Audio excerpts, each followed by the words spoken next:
पाकिस्तान को एक मुस्तहकम इकॉनमी की ज़रूरत है। फॉरेन इन्वेस्टमेंट पाकिस्तान में आ ही नहीं सकती अगर सड़कों के ऊपर जो है सिविल वॉर और बगावत की बाज़गश सुनाई दे रही है, क्योंकि इन्वेस्टर जो होता है वो सबसे ज़्यादा स्टेबिलिटी चाहता है, उसमें पैसा लगाना होता है। मुल्क की सड़कें, मुल्क के पार्लिमान, मुल्क की प्रोविंशियल असम्बलियाँ, मुल्क के टॉक शोज़ अगर मैदान जंग बने होंगे तो कौन सा लोकल बिजनेसमैन ही कभी बिजनेस करेगा। तो आबिद भाई, आपका अपर हैंड है, आप अब हुकूमत में आ चुके हैं, आपको चाहिए कि इनके सेंटीमेंट्स को जो है आप एड्रेस करें। आपने पानी डालना है। अब आप हुकूमत में जिम्मेदारी आपकी है, इनकी जिम्मेदारी नहीं है अमन और आमा की।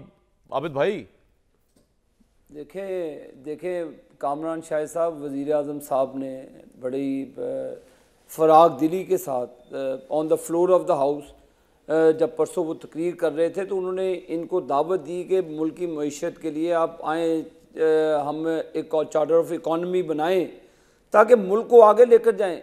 उस वक्त धरने हुए, हमने अल्लाह के फजल करम से नवाज शरीफ की क़यादत में 14,000 मेगावाट बिजली पैदा की, हमने वो पाकिस्तान की तकलीफ़ दूर की। इनके धरने हुए, हम पाकिस्तान में अल्लाह के फजल करम से नवाज शरीफ की क़यादत में $62 बिलियन का सी पैक लेकर आए। हमने पाकिस्तान को तरक्की की शाहराह पे गामजन किया।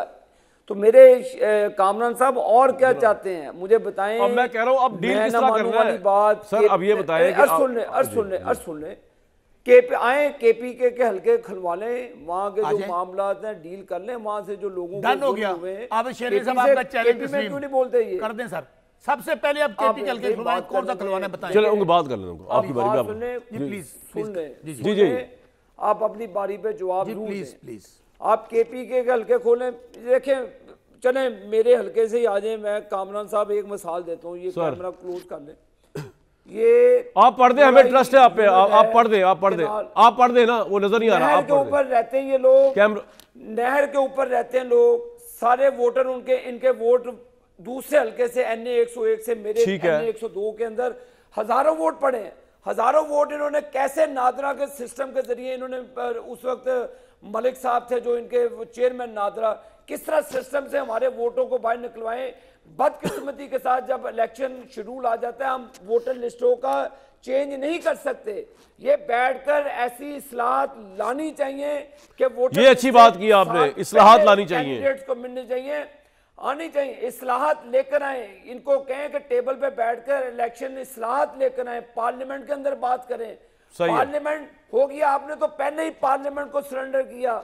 आपने पाकिस्तान की इकॉनमी का बेड़ा गर्क किया अपने दौर में।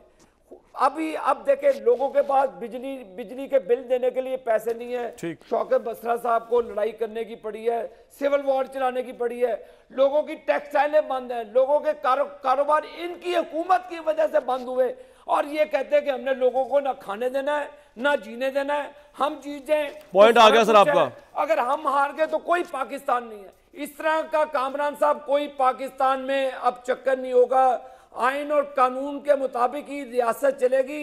पॉइंट आ गया सर। किसी को, ये कैसे लोग हैं चीफ जस्टिस को गालियां दे रहे हैं, सुप्रीम कोर्ट को, इनको चाहिए जस्टिस खोसा वाली अदालतें, इनको चाहिए साकिब निसार वाली। सर आपका पॉइंट आ गया, इनकी मर्जी के साथ फैसले हो। अच्छा बिल्कुल ठीक। अच्छा अब एक बात, ठीक है सर आपका पॉइंट आ गया।